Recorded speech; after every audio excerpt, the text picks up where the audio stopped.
Good afternoon again. I've just changed my position from the last video. I look down and there at my feet are a few long white hairs. And just over there, maybe Phil will do a shot of it on the camera, it looks like a pig's been rooting up the turf. Well, it isn't actually a pig, it's a badger. And as if in confirmation, those are badger hairs there. And we won't be able to see them very well. Long, coarse, straight hairs like that, which were used for traditional shaving brushes. For those of you that used to use those things, badger hairs. Well, that was my way of diversion. Now back to business. Well, first of all, back to the here and now. The listen, the looking, feet on the ground, and the sense of this presence. Now then, quite a number of comments have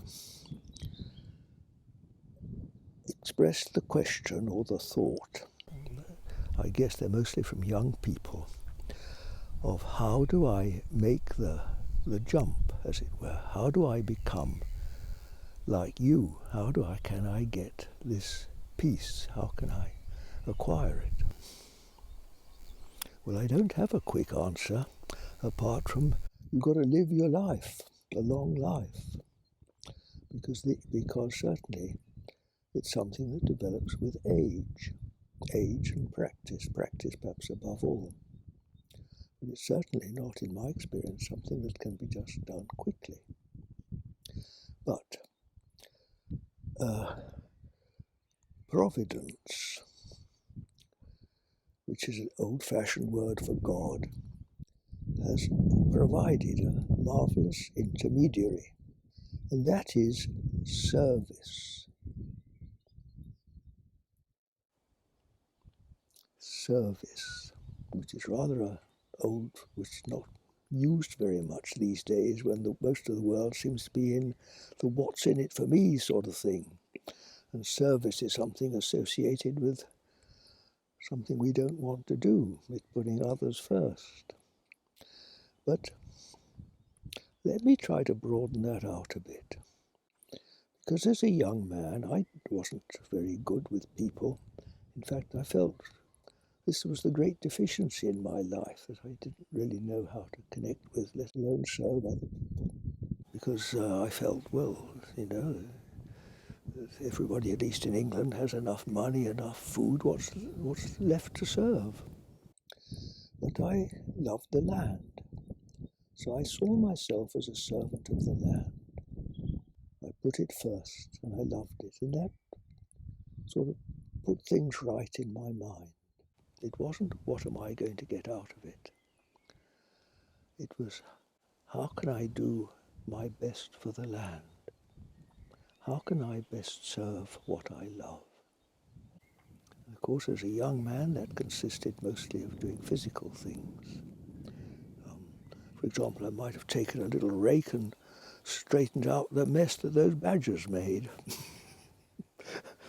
Press the grass down a bit and probably sow a bit of fresh grass seed and heal the damage. That was all my instinct, to do things like that.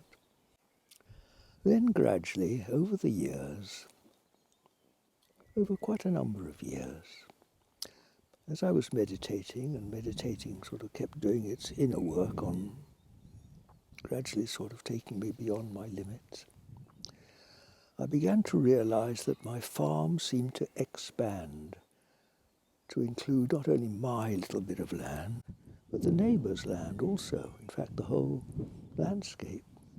What about the people in it? Somehow they were included also.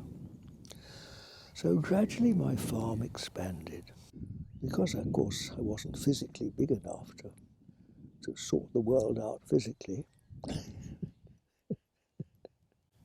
And meditation was leading me to trust more to this invisible presence.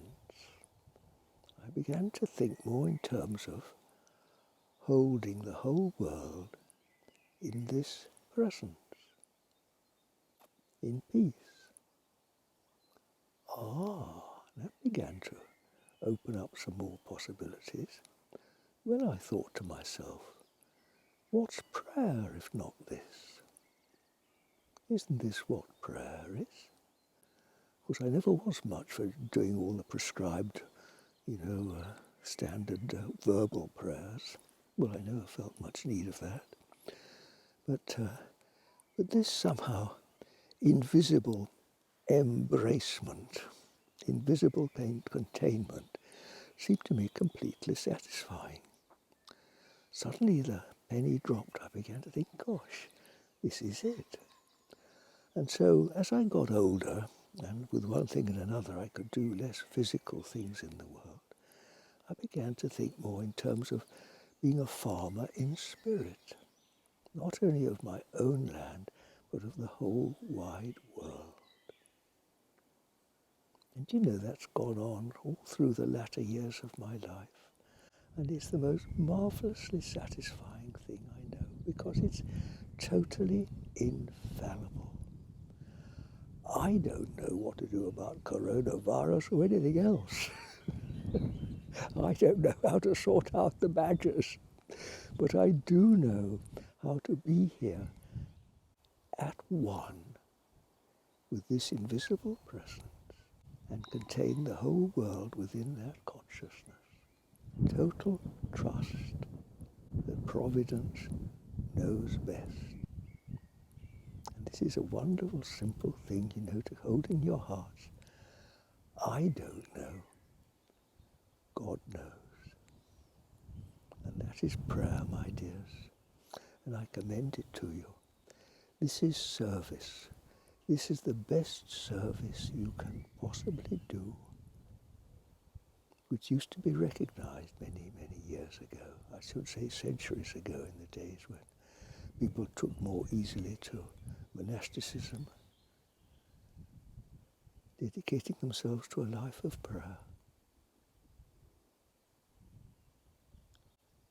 Doesn't the world need confidence at this time? Confidence and comfort, and the surety of being in the arms of the one who knows what to do, the one who knows best. Service, dear friends. Service, first of all, with the body, the mind, and finally with spirit. God bless you all. Until tomorrow.